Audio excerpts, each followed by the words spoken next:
പക്ഷെ നമുക്കൊന്നും പറയാൻ പറ്റില്ലല്ലോ, രാഷ്ട്രീയല്ലേ. രാഷ്ട്രീയത്തിൽ ഇപ്പൊ കഴിഞ്ഞ ദിവസം 28-ാം തീയതി ബഹുമാനപ്പെട്ട മുഖ്യമന്ത്രിക്ക് നമ്മൾ പരാതി കൊടുത്തു ആന കൊണ്ടുവരാനായിട്ട്, അതായത് പുറത്തു കൊണ്ടുവരാനായിട്ട്. അപ്പം മുഖ്യമന്ത്രി ഒക്കെ ശരിയെന്ന് പറഞ്ഞു, സത്യം, അതിൽ നമ്മൾ തെറ്റ് പറയണില്ല. പക്ഷേ മുഖ്യമന്ത്രിയുടെ ഓഫീസിൽ നിന്ന് ആ പരാതി പോയിട്ട് അത് ചീഫ് വൈൽഡ് വാർഡൻ നമുക്ക് എഴുതി തന്നു, ആനനെ കൈമാറ്റം ചെയ്യുന്നത് നിരോധിച്ചിരിക്കുകയാണ്, കഴിഞ്ഞ മാസം ഫെബ്രുവരിയിൽ തന്ന. അത് കഴിഞ്ഞ് അതിൻ്റെ അടിയിൽ എഴുതി എന്നാലും കൊണ്ടുവരാം കർശന ഉപാധികളോടെ കൊണ്ട്. ഇവർക്കൊക്കെ എന്തിന്റെ കുറവാ? ഈ ചീഫ് വൈൽഡ് വാർഡൻ ഒന്നല്ലല്ലോ ഈ ആനനെ കൊണ്ടുവരുന്നത്.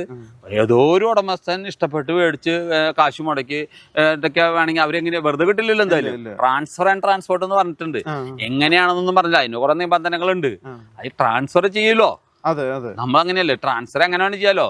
ചിലപ്പോ അവന് ഇഷ്ടപ്പെട്ട ഒരു കുറെ മെത്തഡോളജി അതെങ്ങനെയാ നടന്നോട്ടെ, നമ്മൾ അതിനെ കുറിച്ച് അതിലേക്ക് പോകുന്നില്ല. പക്ഷെ ഒരു ആന കൊണ്ടുവരാനായിട്ട് ഇന്ത്യൻ ഗവൺമെന്റിൽ പാസ്സാക്കി, ഗസറ്റ് നോട്ടിഫിക്കേഷൻ വന്നു. എന്നാലും കേരളത്തിലെ ഫോറസ്റ്റ് ഡിപ്പാർട്ട്മെന്റ് ഇപ്പോഴും താല്പര്യക്കുറവ്. ആന വരില്ലേ, ആന വന്നു കഴിഞ്ഞാൽ അവരുടെ വീട്ടിലത്തെ എല്ലാ വാഴയും തിന്നുമല്ലോ. ഇവിടെ നിന്നിട്ട് കാട്ടാനകളുടെ ശല്യം കാരണം കൊണ്ട് മനുഷ്യന് കിടക്കാൻ പറ്റും. ഡെയിലി പത്രം എടുത്തു കഴിഞ്ഞാൽ ഒരാൾ മരിക്കും. ഒരാൾ മരിച്ചു, ഒരു ആശ്രമം മരിച്ചു. പാവം, ഇവരൊക്കെ കൊല്ലുന്നത് എന്തിനാ? ഫോറസ്റ്റ് ചിന്തിക്കണ്ടേ? കർഷകര് ഈ വന്യമൃഗ ശല്യം കൊണ്ട് കർഷകരൊക്കെ നിർത്തി നമ്മുടെ GDP ലെവൽ താഴോട്ട് പോകണത് എങ്ങനെയാണ്? കർഷകരാണ് GDP മെയിൻറ്റെയിൻ ചെയ്യുന്നത് കേരളത്തിനെ വെച്ച്, പ്രത്യേകിച്ച്. മറ്റേ കുറച്ച് ഇൻഡസ്ട്രി ഒക്കെ ഉണ്ടെന്ന് പറയും, ഇത് കർഷകരാണ്. കർഷകരൊക്കെ ഇത് ഉപേക്ഷിച്ചു. അവർക്ക് ഇനി എങ്ങനെയെങ്കിലൊക്കെ മരിച്ചാൽ മതി എന്നായി. മക്കളൊക്കെ പുറത്തേക്ക് പോയി. കൃഷി ചെയ്തിട്ട് എന്താ കാര്യം? അപ്പോഴേക്കും കാട്ടുപന്നി വന്നു. അപ്പൊ ഇപ്പൊ പിന്നെ കാട്ടുപന്നിനെ വെടിവെച്ചോളാൻ പെർമിഷനായി. അതന്നെ ഇപ്പൊ അവര് ഇപ്പൊ വെടിവെച്ച് വന്നിട്ട് ഇതൊക്കെ വല്ല MPI മുഖാന്തരം ഇറച്ചി വിറ്റുണ്ടെങ്കിൽ ആ കാശ് കിട്ടും. ഇത് വെടിവെക്കാനുള്ള ആൾക്ക് കാശ് കൊടുക്കണം. ഇറച്ചി മണ്ണെണ്ണ അതിന്റെ മേത്ത് വയ്ക്കുന്ന മണ്ണെണ്ണയ്ക്ക് കാശ് കൊടുക്കണം. സ്പെയർ ഇത് ക്രിമേഷന് കാശ് കൊടുക്കണം. ഇതൊന്നും വേണ്ട. അതിനെ എടുത്തിട്ട് ഇവര് പാക്ക് ചെയ്ത് നേരെ കേരള ഗവൺമെന്റിന് അങ്ങനെ ഒരു സിസ്റ്റം ഉണ്ട്, മീറ്റ് പ്രൊഡക്ഷൻ ഓഫ് ഇന്ത്യ. അവർക്ക് കൊടുക്കുക, അവരത് പാക്ക് ചെയ്ത് സെറ്റ് ചെയ്ത് വിലക്ക് 500. ഇവിടെ 500 രൂപയ്ക്ക് നാടൻ പന്നി കൊടുക്കുമ്പോ കാട്ടുപന്നിന് 1000-1500 ആളുകൾ മേടിക്കുന്നുണ്ട്. അപ്പൊ അതൊക്കെ ചെയ്യാൻ പകരം ഇവരെന്തോ ഇവര് ആർക്ക് വേണ്ടിയിട്ട് ഇവരൊക്കെ ജീവിക്കുന്നത്? ഞാൻ ചോദിക്കും, ഞാൻ ഗവൺമെന്റിന്റെ ഒരാളാണല്ലോ. അപ്പൊ എനിക്ക് ഇതൊക്കെ പഠിച്ചിട്ടുള്ള കാരണം കൊണ്ട് ഇത് എന്തിനു വേണ്ടിയിട്ട് ഇവര് ജീവിക്കുന്നത്? ഇവരെല്ലാം തടസ്സം. എന്ത് തടസ്സം? ഭരണകൂടം എണ്ണയിട്ട യന്ത്രം പോലെ പ്രവർത്തിക്കണം. അതിന് പകരം അവർ ആപ്പ് കയറ്റി പ്രവർത്തിക്കും. ഇങ്ങനെ കാലത്തിനനുസരിച്ച് ഷാർപ്പായിട്ട് തീരുമാനങ്ങൾ എടുക്കണം. അത് ആരും എടുക്കില്ല, സിവിൽ സർവീസുകാർ എടുക്കും. അവര് അങ്ങോട്ട് കയറ്റി. ഇപ്പൊ ഒരു ഫയൽ പോയി കഴിഞ്ഞാൽ എന്റെ ഫയൽ അതെല്ലാം മേലെ പോയി, അതേപോലെ താഴെ വന്നു, വീണ്ടും മേലെ പോയി, ഇങ്ങനെ ഓടി വെക്കുന്നത്. എന്നാ ഫയലിംഗ് ആണ്. അത് ഭയങ്കര കാര്യാട്ടാ. ഫയലിംഗിൽ നമ്പർ 1 പക്ഷെ ഫയൽ കൊടുത്തു കഴിഞ്ഞാൽ 6 മാസമായാലും അതിലൊന്നും നടക്കും. കാണാണ്ടാവും ഫയല്. വീണ്ടും ഒന്നും അയച്ചു, ഒന്നും കൂടി അയച്ചു ചോദിക്കും. അവരൊക്കെ ശരിക്കും ഭയങ്കര നിരാശയിലല്ലേ? പിന്നെ ഇവിടെ ഞാൻ നമ്മുടെ സമൂഹത്തിന്റെ പൾസ് പഠിക്കുക. ഉത്സവങ്ങളാണ് നമ്മുടെ എക്കണോമി. നോക്കിക്കോ, എവിടെയും നോക്കിക്കോ. എന്റെ കയ്യിലൊരു 10 രൂപ ഉണ്ടെങ്കിൽ അത് എന്നിൽ നിന്ന് എന്റെ വീട്ടിലത്തെ നാട്ടിലത്തെ കമ്മിറ്റിക്കാർ പിടിച്ചു വാങ്ങും പൂരം നടത്താൻ. ആ 10 രൂപ പിന്നെ എന്നിൽ ഉണ്ടാവില്ല. അത് ചിലപ്പോ അവിടെ കുഴിക്കുന്ന ആൾക്ക് കൊടുക്കുക. ഈ പൂരം നിന്ന് കഴിഞ്ഞാൽ ഇത് നടക്കുമോ? വേറെ എന്ത് എക്കണോമി ഇവിടെ വർക്കൗട്ടാണത്? ഇതൊന്നും മനസ്സിലാക്കാനായിട്ട് ഈ ഗവൺമെന്റുകൾക്ക് സാധിക്കുന്നില്ല. എനിക്കത് ഇപ്പൊ പറയാതിരിക്കാനും വയ്യ. മനസ്സിലായോ? കുറെ നമ്മള് ചങ്ങലയിൽ കിടക്കുന്ന ആളുകളാണല്ലോ. അപ്പൊ അതിന്ന് മോചനം നേടുക. ഇങ്ങനെ വളരെ ധൈര്യത്തോടുകൂടി പറയുമ്പോഴും ഞാനത് ആലോചിക്കണം, ഇത്രയും നല്ല ധൈര്യത്തോടുകൂടി ആനയുടെ മുന്നിൽ നമ്മൾ ചെന്ന് നിൽക്കുമ്പോ നമുക്ക് പേടിയില്ല. പിന്നെ ഇവരെയൊക്കെ നമ്മൾ പേടിക്കേണ്ട വല്ല ആവശ്യമുണ്ടാ? മുമ്പിലാണ് കളിച്ചോണ്ടിരിക്കുന്നത്. നമ്മള് ആനയുടെ മുന്നിൽ കൊമ്പില് പാപ്പാൻ അതിനെ കണ്ടോ? നമ്മൾ ഏത് ആനയുടെ പോയി അവര് പറഞ്ഞ നമുക്കറിയാം. നമ്മൾ ആനനെ നോക്കും, ആനനെ പഠിക്കും. അതിന്റെ മുന്നിൽ നിൽക്കണേ എനിക്ക് ഇവരൊക്കെ പേടിക്കേണ്ട ആവശ്യമുണ്ടാ?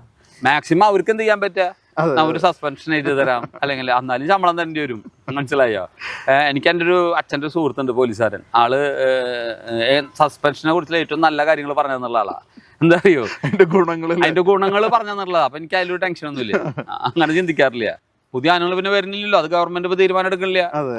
അവർക്ക് ഈ NGOകൾ ഭയങ്കര രസകരമായിട്ടാണ് അവർ ഹോട്ടലൊക്കെ അറേഞ്ച് ചെയ്ത്, നല്ല ഫുഡൊക്കെ അറേഞ്ച് ചെയ്ത്, ഫോറസ്റ്റ് IFSR വിളിച്ച് ഫുഡ് കൊടുത്ത്, വേറെ കുറെ ആളുകളൊക്കെ വിളിക്കും, ഫുഡൊക്കെ കൊടുത്ത്. ഇത് തെറ്റാട്ടാ, ആനകൾ തെറ്റാ. ഇവർക്ക് എന്തിന്റെ കുറവാ ശരിക്കും?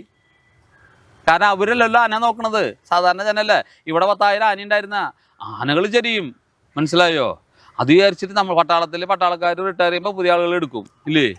10,000 നെല്ല് കഴിഞ്ഞ 10,000 നെല്ല് നമ്മൾ വെല്ലിയാണ്. അത് അവിടെ നിന്ന് കൃഷി നടത്തിയിട്ടാണെങ്കിൽ, അല്ലെങ്കിൽ അവിടെ നിന്നാലും കർണാടക ആന്ധ്രയിൽ നിന്നാലും കൊണ്ടുവന്ന് കുറച്ച് നെല്ലിട്ടില്ലെങ്കിൽ നമ്മുടെ കാര്യം കട്ടപ്പൊക്കെയാ അല്ലേ? അപ്പൊ അവസരങ്ങള് ഓരോന്ന് വരും. ഇപ്പൊ അതിൽ ഇല്ലാണ്ടായ കഴിഞ്ഞില്ലേ, ഇപ്പൊ ഗ്യാസ് നിന്നു, അപ്പൊ ആളുകൾ ടെൻഷനായി. ഇനി കുറച്ച് കഴിയുമ്പോ ആന നിന്ന പോരില്ല ഇപ്പൊ വടക്കാഞ്ചേരി പൂരത്തിന് ആന കിട്ടാണ്ട്, കളികാവിന് ആന കിട്ടാണ്ട്, എത്രയോ അമ്പലങ്ങള് പൂരങ്ങൾ കുറച്ചു. പറ്റില്ല. പണ്ട് 3 ആന ഉണ്ടായിരുന്നു ഒരു ആന. ചെമ്പൂത്തറ അമ്പലം, ചെമ്പൂത്തറ 48 ദേശം ഉണ്ടായിരുന്നു. ഇപ്രാവശ്യം ചെന്നപ്പോ 35 ദേശമായി. ബാക്കി ആനയില്ല. സാറേ ആന ഉണ്ടെങ്കിൽ ഞാൻ എന്നാ കാര്യം ഉണ്ടെന്ന് ചോദിച്ചു ഒരാളെടുത്ത്. ഞാൻ വന്നാ മതിയാ, എന്താ കാര്യം സാറേ, ആന തന്നെ വേണ്ട. അതെങ്ങനെ സാർ ഇങ്ങനെ ഒരാള് നിങ്ങക്ക് പ്രാവശ്യം ആനയില്ലേ പറഞ്ഞു. ഞാൻ വന്നിക്കാം, നമ്മള് വെറുതെ അവിടെ ഇരിക്കല്ല ആന ഡ്യൂട്ടിയില്. അപ്പൊ എന്നെ നിങ്ങൾ അല്ല സാർ കളിയാക്കല്ല. ഞാൻ പറഞ്ഞു കളിയാക്കല്ല, നമ്മുടെ ഗവൺമെന്റിന്റെ കഴിവ് കുറവാണ് നമ്മൾ പറഞ്ഞത്. നമ്മുടെ ഗവൺമെന്റ് ചെയ്യേണ്ട കാര്യങ്ങൾ കുറെ ഉണ്ട്. അത് ചെയ്താലല്ലേ നമുക്ക്, നമ്മൾ ഇവിടുത്തെ ജനങ്ങൾക്ക് എന്താ വേണ്ടെന്ന്. ഇത് ഇപ്പോഴും നമ്മള് പറയാ ആ കൊളോണിയസം മനസ്സിൽ കരുതിയിട്ട് നീയൊക്കെ അവിടെ ഇരിക്കട്ടാ, കൊളോണിയൽ മൈൻഡ് ഉണ്ട്. ആ കൊളോണിയൽ മൈൻഡിൽ ജീവിക്കുമ്പോ നമുക്ക് രക്ഷപ്പെടാൻ പറ്റില്ല. നമ്മൾ സ്വതന്ത്രമായി ചിന്തിക്കണം. എനിക്ക് ആ ചുറ്റുപാടിൽ നാട്ടിൽ എന്താ വേണ്ടത്. ഇപ്പൊ ഞാൻ തൃശ്ശൂര് ജീവിക്കുമ്പോൾ എനിക്ക് തൃശ്ശൂരിന്റെ ആവശ്യങ്ങളെ ഞാൻ ആവശ്യപ്പെടുക. അപ്പൊ എനിക്ക് ഒരു 10 ആന വേണമെന്ന് ഞാൻ പറയും. അപ്പൊ എന്നോട്, ഞാൻ ഇതിനു വേണ്ടിയിട്ട് കൊറോണ സമയത്ത് ഫ്ലൈറ്റിൽ യാത്ര ചെയ്തിട്ടുണ്ട്. അപ്പൊ എന്റെ ഭാര്യയും എന്റെ കുട്ടികൾ അച്ഛത് എവിടേക്ക് ഈ കൊറോണ സമയത്ത് മോളെ ഇത് പോയില്ലെങ്കിൽ ഈ ഓർഡർ ആക്കാൻ പറ്റില്ല, അവിടെ ചെന്നത് പറഞ്ഞു കൊടുക്കണം. അത് കൊറോണയൊക്കെ പറഞ്ഞിട്ട് ഈ സാധനം നമ്മള് ലിസ്റ്റിൽ നിന്ന് ഔട്ടാവും. ഈ 2022 നിയമം വരുമ്പോ അവരുടെ അടുത്ത് പോയിട്ട് അതിന്റെ ആക്ട് ഇതൊക്കെ നമ്മളവിടെ പോയി ഇരുന്ന് പറഞ്ഞു കൊടുക്കണം. അവർക്കിത് അറിയില്ല. അപ്പൊ ഞാൻ ഇൻഡിഗോ ഫ്ലൈറ്റിലൊക്കെ ഭാഗ്യവന, ഞാൻ ഒരു സെൻട്രൽ സീറ്റിൽ ഇരുന്നു, അപ്പുറം കാലിയാ. അങ്ങനെ എനിക്ക് പലതവണ യാത്ര ചെയ്യാൻ പറ്റിയിട്ടുണ്ട്. കാരണം ഇതുകൊണ്ടാണ് കേട്ടോ, അല്ലെങ്കിൽ എനിക്ക് അവിടെ ജോലിയൊന്നും ഇല്ല. തൃശ്ശൂർ ജോലി ചെയ്യണം. ഞാൻ എന്തിനാ ഡൽഹിയിൽ ഈ കൊറോണ സമയത്ത് പോകണം? ടൂറൊന്നല്ല, ഒരു ഹോട്ടലും അധികം തുറക്കില്ല. പക്ഷെ അവിടുത്തെ വലിയ ഹോട്ടലിലൊക്കെ മാത്രം തുറക്കുള്ളൂ, ചെറിയ ഹോട്ടലൊന്നും ആളില്ലല്ലോ. അപ്പൊ ഞാൻ ഒരു പലതവണ അങ്ങോട്ട് പോയിട്ടുണ്ട്. എൻ്റെ റെക്കോർഡുകളുണ്ട്. എന്നിട്ട് നമ്മളവിടെ പോയിരുന്നിട്ട് വായ മൂടി കെട്ടി, എന്തിനു പറയണത്, ഞാനിവിടെ പോസ്റ്റ്മോർട്ടത്തിനോ അല്ലെങ്കിൽ വല്ല അസുഖത്തിന്റെ ഇത് വരുമ്പോ നമ്മൾ ബ്ലഡ് സാമ്പിൾ കളക്ഷന് പോകും. വെച്ചുകഴിഞ്ഞാൽ ഇപ്പൊ പക്ഷിപ്പനി വന്നാല് നമ്മള് എല്ലാ കവറോളും ഇട്ടിട്ട് പോകും. അതുപോലെ കവറോളും ഇട്ടിട്ട് ഡൽഹി വരെ യാത്ര ചെയ്തിട്ടുണ്ട്. എനിക്ക് മറക്കാൻ പറ്റിയത് ജീവിതത്തില് ഒക്കെ ഈ ഒരു അതൊക്കെ ഇതിന്. അപ്പൊ ഇത് ലിങ്ക് ചെയ്തിട്ടാണ്. അപ്പൊ ഞാൻ സ്വന്തം, എനിക്ക് എൻ്റെ ഒരു ഏറ്റവും വേണ്ടപ്പെട്ട ഒരാള് മരിച്ചു എന്ന് അറിഞ്ഞിട്ട് എനിക്ക് ഫ്ലൈറ്റിൽ നിന്ന് ഇറങ്ങി വരാൻ പറ്റില്ല. കാരണം കൊറോണ ആയതുകൊണ്ട് അങ്ങോട്ട് പോയി ഇങ്ങോട്ട് വരാൻ പറ്റില്ല, ഭയങ്കര ടൈറ്റ്, രക്ഷയില്ല. അതും യാനയ്ക്ക് വേണ്ടിയിട്ടായതുകൊണ്ട് ഞാനത് മനസ്സിൽ അത് ഇപ്പോഴും കാത്തു സൂക്ഷിക്കാം. പക്ഷെ ഞാൻ തലേദിവസം ആളെ പോയി കണ്ടിരുന്നു. അതുകൊണ്ട് നമുക്ക്, പക്ഷെ എന്നാലും ആളുടെ അവസാനത്തെ ചടങ്ങിൽ പങ്കെടുക്കേണ്ട എൻ്റെ ഡ്യൂട്ടിയാ, അത് പക്ഷെ മിസ്സായി പോയി. അത് അങ്ങനെയാണ് നമ്മുടെ ഇത്. അപ്പൊ ഈ ആനയ്ക്ക് വേണ്ടി നമ്മൾ കുറെ നടന്നു. ഒരു ആന കൂടെ വന്ന് കിട്ടണ്ടേ, ഒരു ബോർഡർ കടന്ന് കിട്ടണ്ടേ, അല്ലെങ്കിൽ ഇവിടെ കുറെ ആന പിടിക്കുന്നുണ്ട്, ഇവര് അതിനെ കൊല്ലുക ഫോറസ്റ്റുകാര്. പിന്നെ അരിക്കൊമ്പന്റെ അറിയാലോ, പിടിച്ചിട്ട് നേരെ കൊണ്ടുപോയി തമിഴ്നാട്ടിൽ തള്ളിയിട്ടുണ്ട്. എവിടെയാന്ന് ആർക്കും അറിയില്ല. കഷ്ടം. ഇതൊന്നും ചെയ്യാൻ പാടില്ല. ആന ഇപ്പൊ കാട്ടാൻ എത്ര പേരെ കൊല്ലാണ്. ആറുള്ള ഫാമിലൊക്കെ ഇടക്കിടയ്ക്ക് മരിക്കുന്നുണ്ട്. ഇതിനൊക്കെ പിടിച്ച് കൺട്രോൾ ചെയ്ത് ഇത് മനുഷ്യന്റെ ഡ്യൂട്ടിയാ. ഞാനത് ചങ്കൂറ്റത്തോടെ ചെയ്യണം. രാജ്യത്തിൽ 2 രീതിയിലുള്ള പ്രശ്നം നമ്മൾ നേരിടും. ഒന്ന് പുറമേ നിന്നുള്ള ശക്തികൾ, അതിന് നമ്മൾ പട്ടാളക്കാർ കൃത്യമായിട്ട് എല്ലാം ഉണ്ട്. ഉള്ളിൽ നിന്നുള്ള ശക്തി വന്യമൃഗങ്ങളാ, മനസ്സിലായോ? അപ്പൊ അതിനെ കൺട്രോൾ ചെയ്യാനും നിലനിർത്തിയില്ലെങ്കിൽ ഇവിടുത്തെ ജനങ്ങൾക്ക് സുഖം ജീവിക്കാൻ പറ്റില്ല. വന്യമൃഗ സ്നേഹം, എന്ത് സ്നേഹ? ഒരു സ്നേഹവും ഇല്ല. അല്ല, അവര് കയ്യില് ചിക്കൻ കാലും വായല് പുറത്തുനിന്ന് വരുന്നത് സ്നേഹ. ഞാൻ കണ്ടിട്ടുണ്ട്. ഒരു മീറ്റിങ്ങിന് പോയപ്പോ ഒരു വ്യക്തി നല്ല അവിടത്തെ മെനു ചോദിച്ചപ്പോ ഫോറസ്റ്റിന്റെ ആനയുടെ തന്നെ ഒരു മീറ്റിംഗ് ആയിരുന്നു. നല്ല കോഴിക്കാലും കോഴിക്കറിയും കൂട്ടി കഴിക്കുക അവര് ഇതിട്ട്. ഞാൻ കഴിക്കും, എനിക്കതിൽ ഇഷ്ടമുള്ള ഞാൻ കഴിച്ചു. പക്ഷെ ഈ പറഞ്ഞ NGOയുടെ ആളുകള് നമ്മളെക്കാള് 2 പെട്ടി പഠിച്ചിട്ട് അടിക്കുന്നത്. പക്ഷെ അവരുടെ ലക്ഷ്യം വേറെ മാത്രം. അപ്പൊ അവരുടെ അടുത്ത് തന്നെ നമ്മള് അത് ആരൊക്കെ വീഡിയോ ഇട്ടുണ്ടായിരുന്നു. അപ്പൊ നമ്മൾ ചിരിച്ചു. അല്ലാണ്ട് എന്ത് പറയാ, ഇതിന് ഒത്താശ ചെയ്തു കൊടുക്കുന്നത് ആരാ? ഫോറസ്റ്റുകാർ. ഒരു വ്യക്തി ഉണ്ട്, അയാള് ഒരു റോഡ് വീതി വിടാൻ പാടില്ല ആൾക്ക്. ഒരു ഇടുക്കിയിലേക്ക് റോഡ് പോകുന്നുണ്ട്, നമ്മുടെ മൂന്നാറിലേക്കുള്ള റോഡാ. അപ്പൊ വാളറയുള്ള റോഡുണ്ട്, കോതമംഗലം വാളറ റോഡ്. അത് 100 വീട്ടിൽ കൂടാൻ പാടില്ല. അയാൾ പരാതി കൊടുത്തിട്ടേക്കാ. അത് ഫോറസ്റ്റുകാർക്ക് വേണ്ടിയിട്ട് അയാളാണ് അച്ചാരം മേടിച്ചേക്കണത്. അയാൾ തന്നെയാണ് എന്താ പറയാ, വന്യമൃഗ ഈ മൃഗത്തിനെതിരെ നിൽക്കുന്ന ആള്. വന്യമൃഗത്തിനെ പിടിക്കാൻ പാടില്ല, അതിനെ കാട്ടിലേക്ക് വിടണം. ഞാൻ സുപ്രീം കോടതി പോയി ഈ അരിക്കൊമ്പന്റെ കേസിന്. എന്റെ കേസ് എടുത്തു. കേരള ഗവൺമെന്റ് കേസ് എടുത്തില്ല. അപ്പൊ അത് തള്ളിയ കാരണം കൊണ്ട് എന്റെ അടുത്ത് പറഞ്ഞു, കോടതി പറഞ്ഞു. എന്റെ പേരിലല്ല ഞാൻ പോയി, ഞാൻ ഉദ്യോഗസ്ഥനായതുകൊണ്ട് ഞാൻ എന്റെ സഹോദരിയുടെ പേരിൽ സുപ്രീം കോടതിയിലെ റെക്കോർഡ് അത്. വെറുതെ അല്ല, അരിക്കൊമ്പനെ പിടിച്ച് കെട്ടണം, അതിന് ട്രെയിനിങ് കൊടുക്കണം എന്ന് പറഞ്ഞിട്ട് ഞാൻ സുപ്രീം കോടതിയിൽ പോയത്. അപ്പൊ സുപ്രീം കോടതിയിൽ എന്റെ വക്കീല് എന്നെ വിളിച്ചു വെച്ചു, ഇതെന്താ ചെയ്യേണ്ടത് ഡോക്ടറെ? അപ്പൊ നിവൃത്തിയില്ല, കേരള ഗവൺമെന്റിന്റെ ഹർജി തള്ളിയിരിക്കുക. അപ്പൊ പിന്നെ ഇനിയിപ്പോ ഒരു വ്യക്തിയുടെ ഹർജിയായിട്ട് എടുക്കില്ല, അതുകൊണ്ട് പിൻവലിക്കാൻ പറഞ്ഞു. എന്നാ പിൻവലിച്ചോ. പക്ഷെ നമ്മുടെ വിഷമം നമ്മൾ സുപ്രീം കോടതിയിൽ അറിയിച്ചു അരിക്കൊമ്പന്റെ കേസിൽ. അത് റെക്കോർഡാണ്. ഇവർക്ക് ആർക്കും അറിയില്ലല്ലോ, എനിക്ക് പറയാലോ. ഞാൻ ചെയ്തിട്ട് എന്റെ പേരിലല്ലെന്ന് മാത്രം, എന്റെ സഹോദരി വക്കീല, അവരുടെ പേരില ഞാൻ ചെയ്തത്. അപ്പൊ ഇതൊക്കെ നമ്മൾ ആനയ്ക്ക് വേണ്ടിയിട്ടാ. ആനനെ പിടിച്ച് അവരെ ട്രെയിൻ ചെയ്ത് അത് അടുത്ത തലമുറയ്ക്ക് ആക്കി കൊടുക്കുക. അപ്പൊ അവരും കുറെ കാലം ജീവിക്കും, ആനകൾ കുറെ കാലം ജീവിക്കും. മാത്രമല്ല ഈ പറഞ്ഞ ഉപദ്രവങ്ങളും ഒക്കെ കുറയില്ലേ. ഇതാരെ ചിന്തിക്കാത്ത? ഗവൺമെന്റിന് താല്പര്യമില്ല. അത് ഗവൺമെന്റിന്റെ ഭരണകൂടം, ഫോറസ്റ്റ് ഡിപ്പാർട്ട്മെന്റ്, അവർക്ക് താല്പര്യമില്ല. അവർക്ക് വല്ല ഗസ്റ്റ് ഹൗസുകൾ ഒരുക്കി കൊടുക്കുക, ആരെങ്കിലും വരുമ്പോ അവരെ സന്തോഷിപ്പിക്കുക. അപ്പൊ അവരുടെ കാര്യങ്ങൾ നടക്കും. പിന്നെ അവർക്ക് കാർബൺ ഫണ്ടിങ് ഉണ്ടെന്നാ പറയണത്.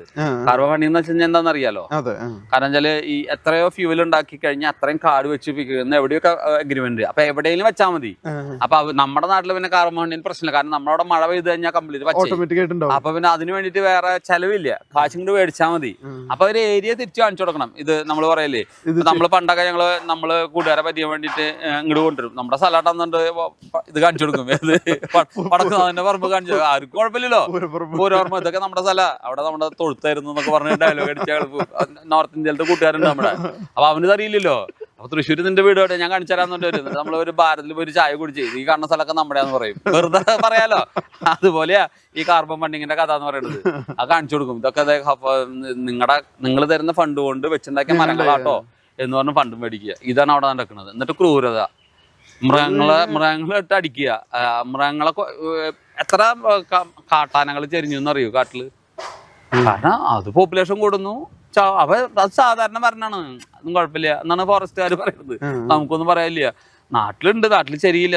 ജീവുള്ള സാധനം ആരാലും ചെയ്യും. ഇപ്പൊ നമ്മൾ സംസാരിച്ചിട്ടുണ്ടെങ്കിൽ ഞാൻ കുഴഞ്ഞു മരിക്കുമെന്ന് ആർക്കും പറയാൻ പറ്റില്ല. മരണത്തിന് ആർക്കും പറയാൻ പറ്റില്ല. പിന്നെ ആരും പുറത്തിന്നിട്ട് കുത്തി കൊല്ലരുത്, മോഡൽ മാറരുത്, അത് ചെയ്യാൻ പാടില്ല. ഒരു അഭിമന്യു മോഡലാവാൻ പാടില്ല, അത്രേ ഉള്ളൂ. അത് തീർച്ചയായിട്ടും ശ്രദ്ധിക്കേണ്ട കാര്യമാണ്. പിന്നിൽ നിന്ന് കുത്തരുത്. അപ്പൊ നമ്മൾ ഒരിക്കലും ഒരു ആനനെ കൊല്ലാനൊന്നും നമ്മൾ പോകില്ല. എന്നിട്ട് നമ്മളെ പേരിൽ കുറ്റം പറയുന്ന NGO-കളാണ്. നമ്മൾ കാലെന്നൊക്കെ വിളിച്ചിട്ടാണ് പോസ്റ്റ് ഇടുക. ഒരു ആന ചെറിഞ്ഞു കഴിഞ്ഞാൽ പിറ്റേ ദിവസം ഞാൻ ചോദിക്കും, മോളെ അച്ഛന്റെ ഇന്നത്തെ അപ്പൊ എന്റെ പേര് ഗിരിദാസ് എന്നുള്ള കാരണം കാലദാസൻ എന്നൊക്കെ ഇടാലോ. അങ്ങനെ കുറെ പോസ്റ്റൊക്കെ വരും. അപ്പൊ നമ്മള് വെറൈറ്റി പോസ്റ്റുകളൊക്കെ ഉണ്ട്, അതൊക്കെ കാണാം. അത് രസം. നമ്മള് ഒരു മിണ്ടാപ്രാണീനെ ഉപദ്രവിക്കാൻ ഇഷ്ടമില്ലാത്ത എന്നെ കുറിച്ച് അങ്ങനെ പറയുമ്പോൾ ഞാനങ്ങ് ചിരിക്കുള്ളൂ. ഞാൻ അതിന്റെ പുറകിൽ പോകാറില്ല. അത് വിചാരിച്ച് നാളെ അപ്പൊ തന്നെ വേറെ ആനേനെ അസുഖം വന്നാൽ ഞാൻ പോവും. പിന്നെ കൊറേ അവര് ചികിത്സിച്ചിട്ട് വരിക. ഏത് കൊറേ മെഡിക്കൽ ഷോപ്പ് ചികിത്സിക്കും, കൊറേ പാപ്പന്മാര് ചികിത്സിക്കും. അവസാനം അത് കാലപുരിക്ക് പോകാറാകുമ്പോ ഡോക്ടറെ വിളിക്കും പേരിന്, അവിടെ എഴുതി വെക്കാൻ സിഗ്നേച്ചർ വെക്കാനായിട്ട്. അങ്ങനെയുള്ള കേസുകളുണ്ട്. കുറ്റാർക്കാ? ഡോക്ടർക്കായി. ഓ, നല്ല കാര്യല്ലേ. നമ്മള് സഹിച്ചല്ലേ പറ്റൂ. ഡോക്ടറായി പോയി, അതാണ്. അല്ലാണ്ട് നിവൃത്തിയൊന്നുമില്ല. അതിനപ്പുറം ഇനി വേറെ ആളില്ലാത്ത കാരണം കൊണ്ട് നമ്മുടെ തലയിൽ അത് വെക്കും. നമ്മളാ ഭാരം ചുമക്കുക. അത് പണിക്കസാറും കണക്കൊക്കെ പറഞ്ഞിട്ട് ഇതൊക്കെ അനുഭവിക്കേണ്ടി വരും കേട്ടാ. ഇവിടെ ഒരു ആന ചെരിഞ്ഞാൽ നീയാണ് അതിനെ കൊന്നേന്നൊക്കെ അവർ പറയും. പറഞ്ഞിട്ടുണ്ട്. കാരണം അവരനുഭവിച്ചല്ലേ. ഇവര് എന്റെ കെട്ട് വന്നു, ആന ചെരിഞ്ഞു. ഓ, പണിക്കര് വന്നല്ലേ എന്ന് പറഞ്ഞ ആളുകളുണ്ട്. കൈമളൊന്നുമല്ലേ അങ്ങനെ അന്ന് ഞങ്ങൾ കേട്ടിട്ടുള്ള കമന്റ്. അപ്പൊ എന്നെ വെച്ചാൽ അതൊരു വിഷയമല്ല. പ്രസാദിന്റെ ആന ആരന്റെ കെട്ടായിട്ട് ചെരുന്നു. നമ്മളെ കുഴപ്പമൊന്നുമില്ല. എണ്ണക്കടി കൊടുക്കണ മാതിരി അന്ന് ഗണപതി പ്രസാദം കൊടുത്താ അത് വയറൊട്ടി പിടിച്ച ചെരിഞ്ഞു. അതിന് കുറ്റം നാട്ടുകാർ അവര് പറയില്ല കേട്ടോ, ഉടമസ്ഥനറിയാം. നാട്ടുകാർ പറഞ്ഞത് നൂരല്ലേ. അപ്പൊ ഡോക്ടർക്കായി കുറ്റം. അന്ന് നമ്മൾ കണ്ടിട്ടുള്ളതാ. മനസ്സിലായോ? ചെരിയുമ്പോ ആന ചെരിയുമ്പോ അത് ഡോക്ടറായിരിക്കും. പാപ്പൻ വരെ ഞാൻ ഉണ്ടായിരുന്നു ഇവിടെ, ഇപ്പൊ ഇല്ല എന്ന് പറയും പാപ്പാൻ. ഡോക്ടർ അതല്ലോ. ഡോക്ടറുള്ള ആ സമയത്ത് ഇഞ്ചക്ഷൻ കൊടുക്കുന്നത്. പാപ്പാൻ അവിടെ പോയി കരഞ്ഞിരിക്കുള്ളൂ.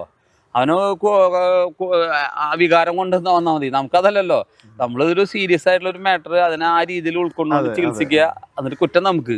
നമ്മളൊരു ഈ 2 കൈയുള്ളോ, 4 കൈയാണെങ്കിൽ 4 കൈ നീട്ടി നമ്മൾ സ്വീകരിക്കും. അത്രേ ഉള്ളൂ നമ്മുടെ വിഷയം.